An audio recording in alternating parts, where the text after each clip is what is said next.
Gobierno de Navarra. Nafarroako gobernua.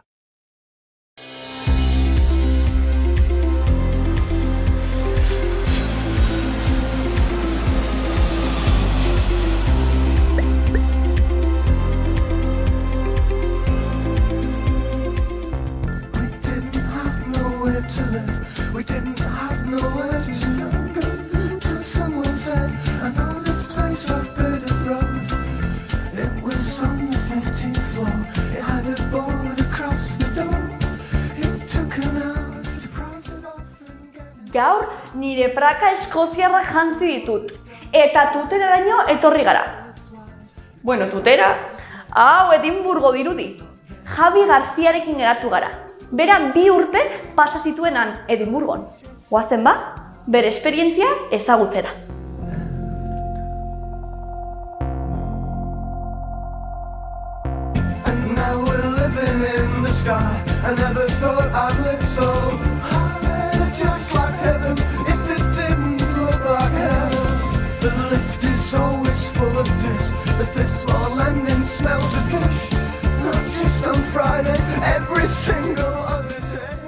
Bueno, Javi, arratsaldeon. Arratsaldeon bai. Zer moduz? Oso ondo, eta zu? No? Ni ondo, hementxe. Eskozian gaude, ez? Bai, dirudienez, bai, Eskozian. Bueno, berez tuteran gaude, baina Eskozia dirudi. Leku hau da, vamos. Bai, hango taberna bat dirudi, bai. Egur guztia eta hainbeste garagardo motekin, bai. Gainera argia baita ere, ez, ilunagoa. Iluna, bai. Baina berez, tuteran gaude, bai. ezta? Bai. Zu tuterakoa zara? Bai, ni tuterakoa naiz, hemen jaioa, hemen ikasitakoa, eta hemengo Fonteiaseko, hemendik 2 minutu da dagoen herri bateko ikastolan ikasi nuen. Eta, bapatean, noiz esan zenuen, pues ni Edimburgora joan nahi dut. Ba, justo unibertsitateko karrera bukatuta gero, lagun bat eta biok esan genuen jun behar gara, ingelesez hitz egin behar dugu, eta justo lagunaren lehengusu bat Edimburgon zegoen, eta ara joateko esan zigun, eta bileteak hartu, eta ara joan zineten. Ara joan ginen, bai. Eta oso ondi. Gustora egon zinen. Bai, oso gustora. Leku zoragarria da. Zenbat urte egon zinenan Eskozian? Ba, iaia 2 urte. Iaia 2 urte. Edimburgon. Edimburgon, bai. Edimburgon, bai. Ez nintzen gero bisitak egin dituen beste, Stirling, Glasgow, Highlands eta bisitak bai, baina bizi Edimburgon. Izan nintzen. Eta joan zinen ingelesa ikastera, baina ingelesa ikasteko egin zenuen lan, edo klasetara joan? Hasiera batean, egin genuena 2.000 euro hartu genituen biok, eta ara joan ginen. Gure ideia lan eginda, lan egiten genuen bitartean ingelesa ikastea zen, baina bai klase batzuk hartu genituela. Lehenengo 2 hilabeteak klaseak eman zizkiguten, klaseak hartu genituen, eta gero ja ikusi genuenean etzela guk nahi genuena utzi, eta jarraitu genuen gure lanekin ingelesa pixka bat ikasten eta hitz egiten, gehien bat. Ze lotxa, galtze hori zen gu nahi genuena. Gutxienez ingelesa bagenekigun, baina hitz egiteko lotxa hori galdu behar genuen. Eta hango azentua, eskoziarrek ingelesa, hemen ikasten dut ingelesa, ez du zer ikusirik ez, hango azentuarekin? Ezertxo ere ez. Ezerrez. Lehenengo egunean ara heldu eta pasatzen zen tipo bati galdetu genion, ean non zegoen gure begiratuta geneukan hostela, ean non zegoen, bera hasi zen gestuka eta guk ez genuen ezer ulertzen, eta bukatu zuenean, esan genion eskerrik asko ingeleraz, thank you very much, eta jun egin zenean, egenekigun ezertxo ere ez. Eta eskerrak, berak ikusi gintuela, ez genuela ezertxo ere ez, eta esan zion, follow me. Eta hori bai ulertu zen. Bai, hori eskerrak, ez dela oraindik hor gaude, ez dela itxo egiten. Eta eraman gintuen, eta jazta, eta baina... Eta llegatu zineten. Osa, hori izan zuen, lehenengo esperientzia da zuen. Amatxo maitea... Bai, ze dau, ze gu suposatzen da, Magisteritzan pasa genuela C bateko azterketa bat, oso ongi gainera, eta karo, ara heldu eta ingelesez hitz egiten dugun lehenengoarekin ez dugu zertxo ere zulertzen, eta pixka kriston talka izan zen hori, baina ongi. Eta esan duzuan, hostel batera joan zinetela, ez? Bai. Orduan, han bi urte horietan egon zinen bizitzen hostel batean edo? Zazpi sortzi hilabete. Lehenengo hostelean ez zeuden, guk esan dizuan bezala 2.000 euro hartu genituen, 1.000 metalikoan 1.000 kontuan, kontu korrontean, eta ara joan ginen eta ez non egin behar genuen lo, ez ezertzo ere, ez hostel batzuk begiratuta geneuzkan, eta lehenengoan ez zegoen oherik libre, eta bigarrenera ja, joan ginenean, orduan bai, han, geratu ginen, eta han, zazpi sortzi hilabete eman genituen, han bizitzen, eta gero ja pasa ginen pisu batera, hor gertu zegoen pisu batera, hartu genuen. Nire laguna, beste bi lagun eta ni. Eta nola da hostel batean bizitzearena? Ze azkenean pribatasun hori ez faltako zen edo? Bai, pribatasuna ez dago. Ez dago? Ez dago. Pribatasuna nahi baldin baduzu komunera joan eta pestilloa ipini. Hoi da pribatasun guztia. Baina denaren nik gomendatuko nuke, nahi baldin baduzu esperientzia bizitzera joaten baldin bazara edo eta gehien bat jendea ezagutzeko lehenengo puntxu hori, hostel batera joan, han jendea ezagutuko duzu, jende guztia zu bezala dago, orduan han eskuz irekita hartuko zaituzte. Orduan hori, pribatasun aldetik ez daukazu, baina gero jendea komunitatea edo sortzen duzu eta hori baita ere da. Hori da. Zean, karo, izan zen, zu etxetik ateratzen zinen lehenengo aldia pixkat zure kabuz, ez? Edo, nahiz eta ikasketa kanpoan egin. Bai. Ez diote... Ikasketak aparte, bai, lehenengo aldia. Espainiatik kanpo. Hori da, bai. Denbora emateko, bertan bai. Eta adibidez, orduan hostel horretan zeunden zu logela paketean bakarrik edo logela konpartitzen zenuen? Logela konpartitzen genuen lau. Gure lau lagunok. Bat zeuden logelak 6koak, 4koak, 2koak eta gero bakarrekoak, baina horiek normalean bakarreko batzien hostelean egiten zuten gaueko orduetan egiten zituzten txangoen txako ziren. Beraiek bakarrik lo egiteko eta deskantzatzeko gehien bat ziren. Baina bai, gu lauok lo egiten genuen 2 literetan eta kitxo, hori zen, ez dakitzen bat metro izango zituen, baina litera bat paretaren kontra zegoen, justo gero atea eta gero litera vertikalean, orduan ez dakitzen bat metro izango ziren, 10 metro karratu. Eta hor lau lagun, gure lau maletekin, lau maleta, gehi motxilak, gehi... Eta gero, hosteletik kanpoz, imaginatzen dut hostelean gehien bat jende internazionala biziko zela, ez? Bai. Baina hortik kanpo, eskoziarrak ezagutu zenituen eta eskoziako jendearekin konpartitu zenuen hola esperientziaren bat? Ez asko ze hostelak egiten duen. Gero ja, zure izateko modua, zure izaera segun nolakoa den, mintzatu zaitezke gehiago batzuekin edo besteekin. Baina normalean hostelekoekin egongo zara, eta hori, eskoziarrak azkenean nik gutxienez asko ez nituen ezagutu. Bai, nire nagusia eskoziarra zen, eta gero beste batzuk hangoak, baina asko ez nituen ezagutu. Eta ezagutu zenuen Eskoziago jende gutxi hori, nolakoa zen edo nola definituko zenuke? Nik esango nuke direla Espainiako euskaldunak. Edo fama hori daukatela, gutxienez. Ze hasieran ez dira batere irekiak, edo nik ezagutu nituenak ez ziren batere irekiak, baina gero ja behin konfidantza irabazten duzula, orduan bai asko irekitzen direla. Eta hori da pixkat, euskaldunok daukagun fama. Oso hasieran ez garela batere irekia, baina gero ja familia bezala garela. Eta nola konturatu zinen horretaz? Izan zenuen anekdotaren bat, non hasieran igual zailagoa izan zen haiekin hitz egitea, baina gero...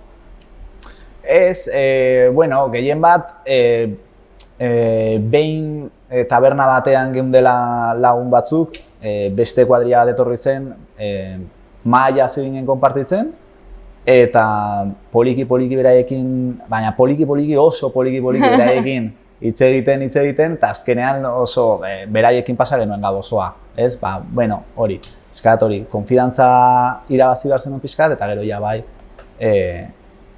hori lagun ginen, Facebookean noa indikan dauzkat, beraiekin pixkat ere hitz egiten dut, eta hori, 2-3 gau pasa genituen bakarrikan beraiekin, baina ja, konfidantza irabazi genuen beraiek gurea eta gu berea, eta ja, Eta polita da Edimburgo? Oso polita. Nolakoa da? Ba, eske Euskal Herriko edozein leku bezala da. Antzekoa, Antzekoa berdea. Bai, oso berdea, badauka bere hondartza Portobelon, ez, eta badauzka muino asko, Arthur Seat dauka, Carlton Hill, eta hori, Euskal Herriko edozein puntu bezala da. Arthur Seatena kuriosoa da, ez? Zera, hirian dagoen mendi bat, ez? Mendi bat, kriston mendia, ze kostatzen du. Orduan, hiriburu batean zaude, eta zu batean mendi bat dago, bai, mendi bat. Eta, bueno, eta Carlton Hill, ja, berdin-berdina. Gauza da, goian begiratoki bat ipini dutela, baina berdin-berdina da. Eta bai, oso kuriosa, ze justo 10 minutura edo 15 minutura ibiltzen, ja, hondartza daukazu. Kriston mendia ikustea, eta gainera dauden bistekin, ba oso kuriosa da, bai.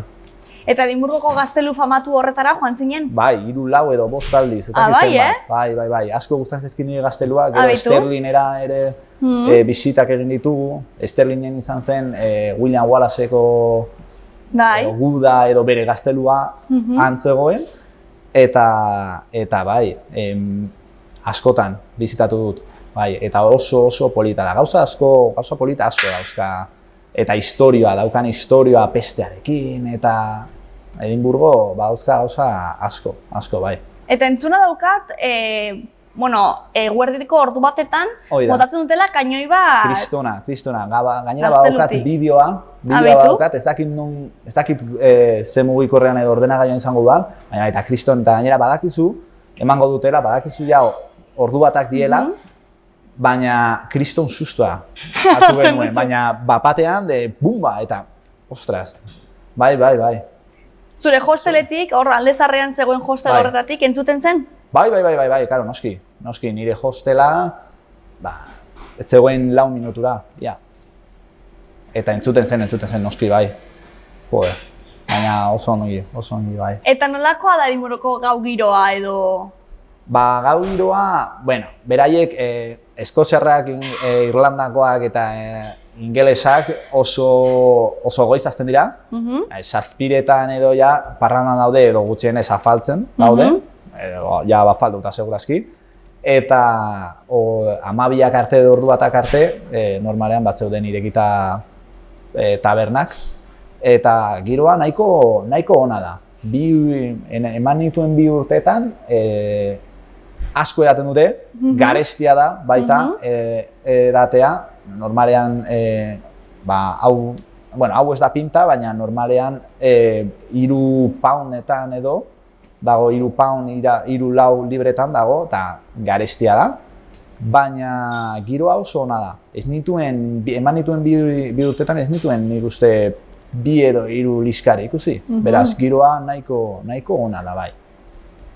Eta zergatik da alkohola ingaraztia Edimburgon, badakizu edo? Ez dakit, ze gainera badakit beraiek egiten dituztela garagardo pila, eta garagardo mota desberdinak dituztela, baina ez dakit zergatik handena ingarazti. Saiatu zara alkohola erosten goizeko 10 baino lehen edo gaueko 10 eta gero? Ze zinezkoa da. Zinezkoa da? Bai? Ba ez du... Irakurri dut zinezkoa dela alkohola erostea goizeko 10 baino lehen eta gaueko 10 eta gero? Eta gero, zinezkoa. Diote dela alkoholismo arazo handi bat dagoelako eta pixkat hori saiesteko. Ez dakit efektiboa den edo... Ez asko. Baina bai, alkoholismo problemaren bat, ez daukate, ze azkenean, guztiok edaten dugu, baina bai, Edimburgon azkenean eta Eskozia osoan, alkoholarekin eta gero Edimburgon gehien bat, heroinarekin pixka bat, orain dela urte batzuk, urte asko, 80ko hamarkadan edo izan zen, hemen bezala ez, Euskal Herrian ere egon zen heroinaren kontua. Heroinaren kontua, eta ikusten da. Ikusten da oraindik kaleetan. Bai, eta ikusten da izan zuen, ondoriak, izan zintituen ondoriak jendean gehien bat, ikusi ditzazkezu jende pilo bat, hori, 80ko hamarkadan edo, 85ean edo, kontsumitzen eta ikusi ditzazkezu ondoriak, beran izan dituen ondoriak. Hemen igual, ez da erraz ikustea. Nabaria edo. Eta klima nolakoa da? Nahiko iluna da, ez? Edimburgo, Eskozia. Oso iluna, eta gero ordu erdian ikusi ditzazkezu eguzkia kriston beroa, kriston beroa ez, kriston beroa ez dago inoiz, baina eguzkia ikusi dezakezu eta 5 minutura edo 2 minutura euria egiten, eta beste 5 minutura ja elurra egiten zuen. Orduan pixkat bai, klima ez da, Edimburgoko gauzarik onena ez da klima. Ja, noski. Hori esan dezaket ziur. Oso aldakorra da orduan, ez? Oso. Behin gogoratzen dut, gendela hostelean, leihotik begiratu, eguzkia zegoela ikusi genuen, sandaliak ipini, ze beste gozaltzeko beste aurrean zegoen beste hostel batera pasa behar genuen, eta sandaliak ipini eta ia pijamarekin, praka motzak eta guzti, eta bapatean irekitzen dugu atea ireki genuenean, elurra. Nola elurra? Oaintxe bertan eguzkia zegoen, ze da hau? Eta ez errez, gora joan, aldatu, eta jaitsi. Zer horretan iluntzen du? Ez dut nabaritzen, baina nik lanera, lan egin nuen, taberna baten egin nuen lan, hosteleko tabernan egin nuen lan, baina lehenago txokolatezko fabrika batean egin nuen lan, eta 10:00 hartzen nuen autobusa, eta ja iluna zen. Ja argirik ez zegoen, beraz, nik uste dut 8:30 edo ja iluna zen. Eta bueltatzen nintzenean, goizeko 7:00, oraindik ere ez zegoen argirik. Orduan, guzki ordu gutxi daude, gutxi. Eta neguan, oraindik gutxiago. Eta gainea, hori hotza gehitzen baldin badezu, hotza haizea, kriston haizea. Haizea, ez? Haizea handia dago. Bai, euritakorik ara ezen aman. Apurtzen dira. Guztia, konprobauta. Eta gontzinen handago festival oso famatu bat, ez? Abuztuan. Bai. Fringe. Bai, The Fringe. Eta abuztu osoa, edo ia osoa hartzen du, eta hor sortzen den giroa ere oso ona da. Etortzen dira artista, esango nuke mundu guztiko artista etortzen dira, eta dagoen giro, ze kalean egiten dira ia gauza guztiak, eta giro hori oso polita da. Ikusteko, eta bapatean hemen mago bat dago, eta malabarista bat, eta hemen faroletaktik igotzen den beste tipo bat, edo oso ongi, oso polita da, oso polita. Eta gero ere Princess Street, egiten den gero merkatu bat gauean, osea Gabonetan. Gabonetako egiten den merkatu bat ere oso polita da. Ikusgarria. Bai.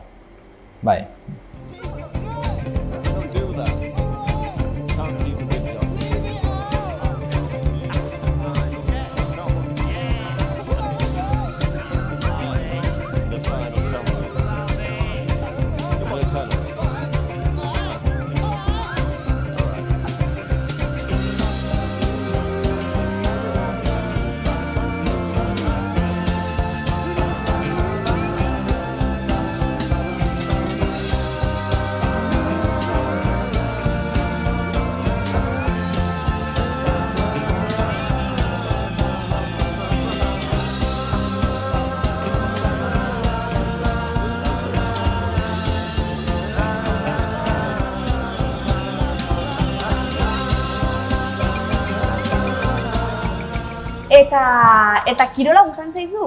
Bai, asko. Nik futbola pixkat praktikatzen duenan, baina han bi talde daude, Hearts eta Hips. eta Hips, baina gehien bat errugbia. Nik uste dut gehien bat errugbia zela kirolik nagusiena. Eta gero egiten zen tornea 6 nazionesekin egiten zen tornearekin, kriston jende asko etortzen zen. Italiarrak, eskoziarrak zeudenak ja, ingelesak, ere frantsesak, eta bai, hori zen nik uste dut errugbia nagusiagoa dela futbola baino bai. Eta joan azara horrelako partiduren batera? Bat ikusi nuen.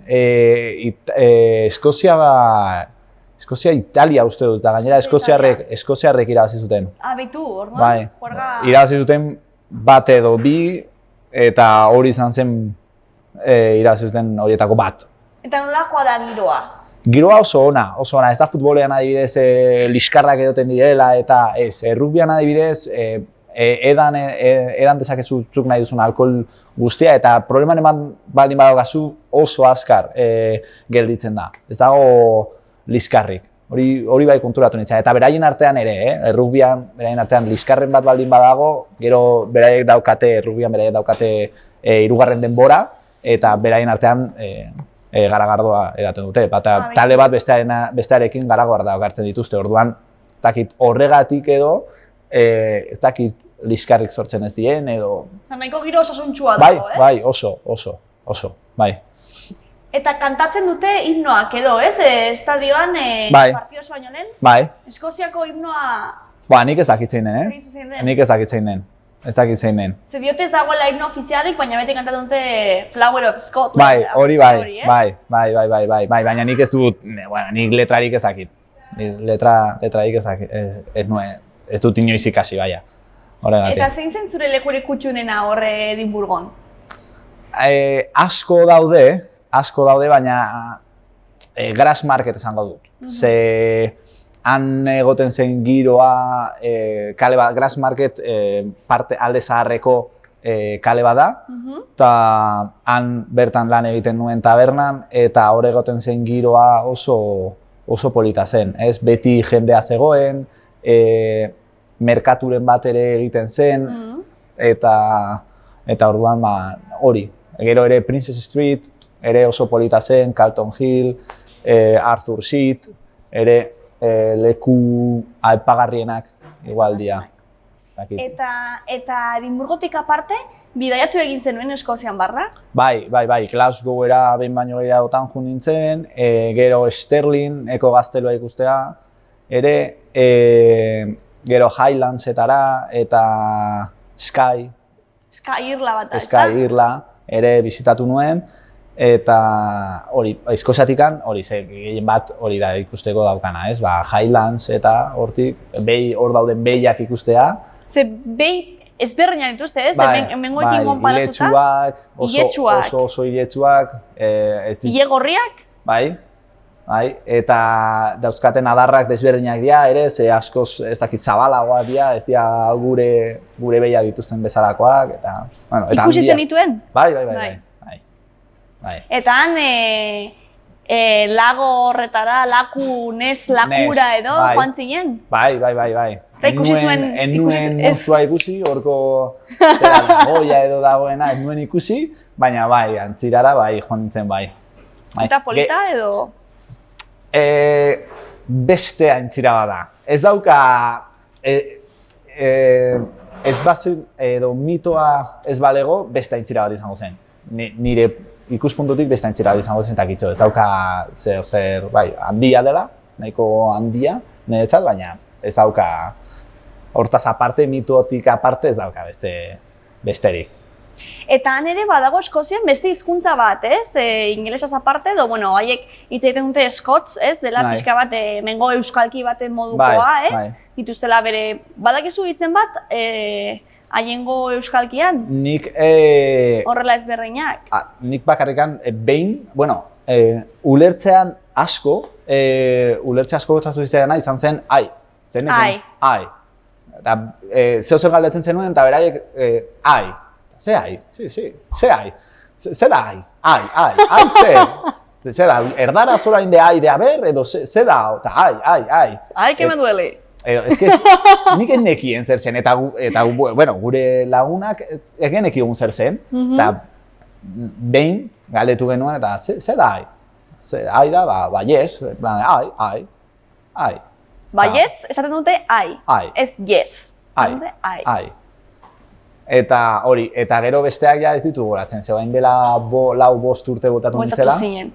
Eta ez ditugu goratzen, baina bai, hori bai goratzen duela ai, eta ze da ai. Eta gero pintadak ere ikusten genituen, da txisteren bat kontatzen zuten edo pintadek, eta ai, ze esan nahi du hau. Eskozian egon zen erreferendum horretan antzen den edo ja bueltatu? Gogoratzen dut, ez dut gogoratzen uste dut egon nintzela, baina ez dut ongi gogoratzen. Ze hitz egiten zutela hortaz, bai. Baina ez dut gogoratzen ea nengoenik edo justo etorri nintzen, bueltatu nintzela edo ez. Bai, gogoratzen dut geratzea, atera zela, baina gero gainera emaitza oso justo izan zela uste dut. 52, 58 edo lako zer uste dut izan zela, baina ez dut ja gogoratzen. Ja ez dut gogoratzen. Oso nazionalistak dira edo? Nik uste dut baietz. Bai. Nik uste dut baietz. Eta Euskal Herriko jendearekin pizkat ere ikusten dela hori, ze daukaten elkartasuna, bai, pizkat bere inguruarekin daukaten, ez dakit, erlazio hori edo beraek, zu hortikan joaten baldin bazara eta Eskoziako bati nongoa zara, esango dizu Eskoziakoa. Eta Euskal Herriko bati galdetzen baldin badezu nongoa, esango dizu Euskalduna dela. Tuterakoa, edo Bilbotarra, edo Tolosakoa, baina Euskalduna esango dizu dela. Eta hori nik uste dut ez dela zeo zer.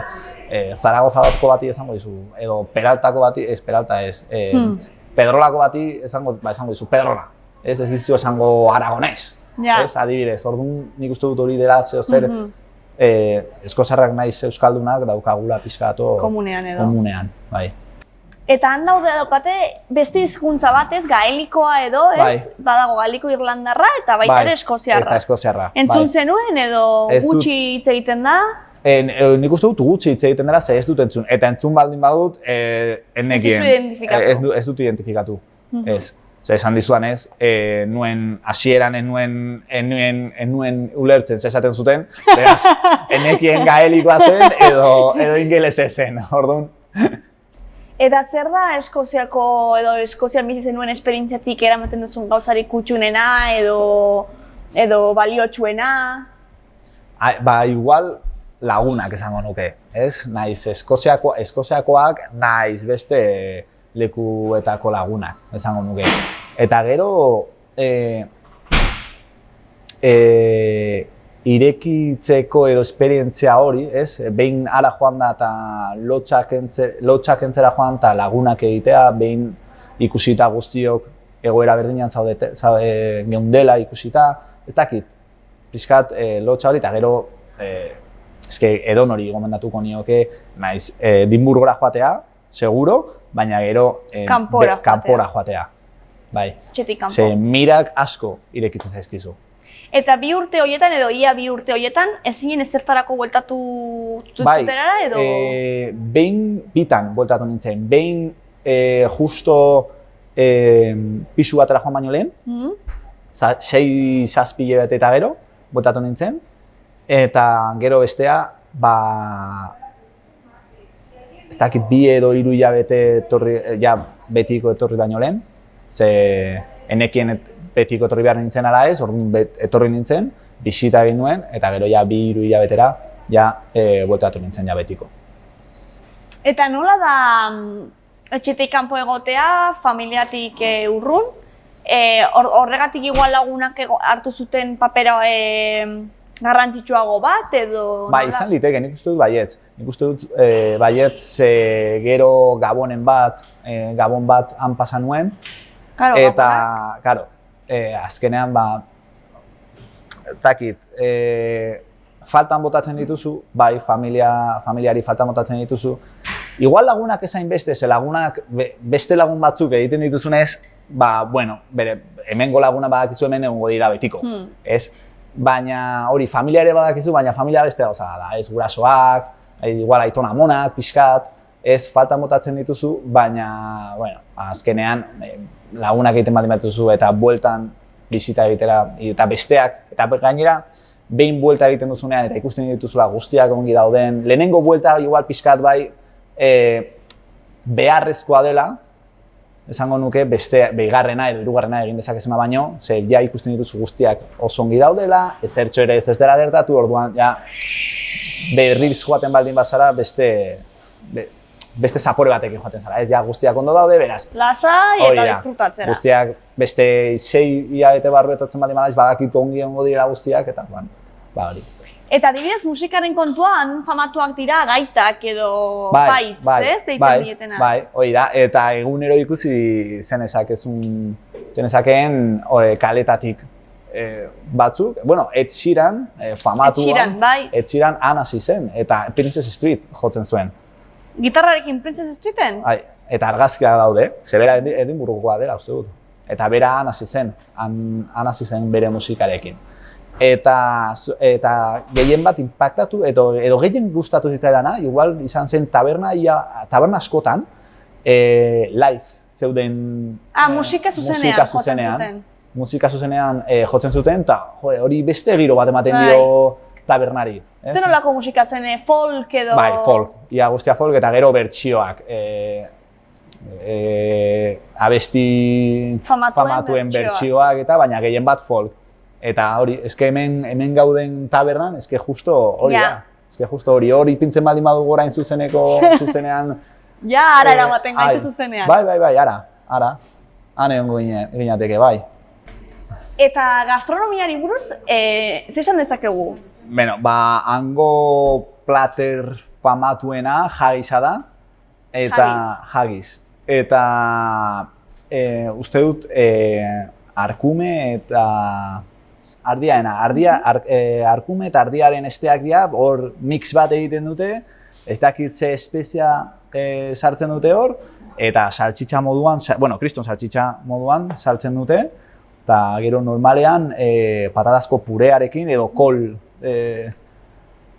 hango kolarekin nahazten dute, eta hori da haggisa. Esan behar dute ez dela guztientzako, normalean, bueno, jendeak normalean ez du gustoko, niri asko gustatu zitzaidan, egunero jateko igualez, baina asko gustatu zitzaidan, eta gero hori, whisky pixka batekin.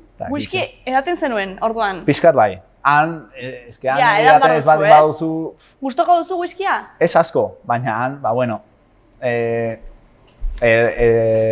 euskaraz ez dakit bat dagoen, baina erdaraz, allá donde fueras haz lo que vieras. Orduan, bueno, asko ez nuen gustoko, baina, hangoa esan behar dut nahiko gozoa zegoa. Bai. Nik asko ipintzen dituen on rocks, esaten zutela. On rocks. Ere ez galdetu behar izan nuela, on rocks. Ze da on rocks? Arrietan, ez? Baina... Hori da, baina, karo, izotxekin. Esan nahi zuten. Eta gero gauza famatu bat da baita ere, edo bizkatola kuriosoa ez, Eskozian Coca-Cola ez da kontsumitzen den edaririk gehiena, ez? Osa, normalean munduko beste lekuetan, hola alkoholikoak ez diren artean, Coca-Cola izaten da, gehien edaten dena, ez? Baina handa Iron Brew, ez? Edo horrelako edari laranja bat. Hori da, bai, laranja bat edo, bai, baina kriston asko edaten da. Nik hori bai esan behar dut ez duela frogatu, ez dakit edo Red Bulleko edo horrelako bat, horrelako moduko den edo ez dakit. Azukre asko duela diote. Bai, asko, pilo bat. Iron Brew, bai, hori da, egia da, bai. Baina nik ez du frogatu, esan behar dut ez duela frogatu. Eta, bueno, garrantzitsua, ni gaur etorri naiz, Praga hauekin. Bai, baina gonak eta erabiltzen dute gizonek. Gonak, gizonek, bai. Eta ez galdetu inoiz, kilt.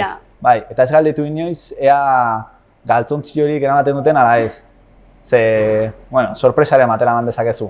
Osea, gehienak ez dituzte eramaten.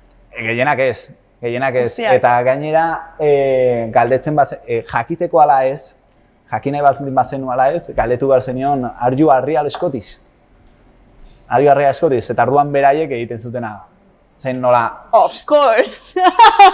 Eta ikusten zenuen, ze gainera eramaten zuten, kartera moduko bat eramaten zuten, eta han, oain ez, baina lehen eramaten zituzten harritxoak, suan zu bat egiten zuten, eta hango harriak sartzen zituzten hor, beraien parteak beroak egoteko. Eta horregatik eramaten dute hori, ez zen poltsiko bat hor, ez dakit, mugikorra edo ez, eramateko edo ez, horretako zen, beraien zera. Tela hori pikatu behar du, ez? Suposatzen dut baietz, nik behin ipini nuen eta behin eta kitxo. Eta egiten duen hotzakin nahikoa izan nuen. Ja, sekaro, hotzarekin hori ezakit, ez? Eta horregatik ipintzen zituzten hor harritxoak. Baina bai, galdetu jozue. Berriz joaten baden bazara, galdetu jozu. Ardu harria askoriz? Hala. Eta ikusi, normalean igotzen dute, baina ez baldin badute igotzen, izanen da... Ez direla benetazko eskoziarrak. Hori da. Oso ondo, Javi, mila esker, elkarrizketagatik. Zuei, nahi bestunean, hemen gaude. Oso ondo.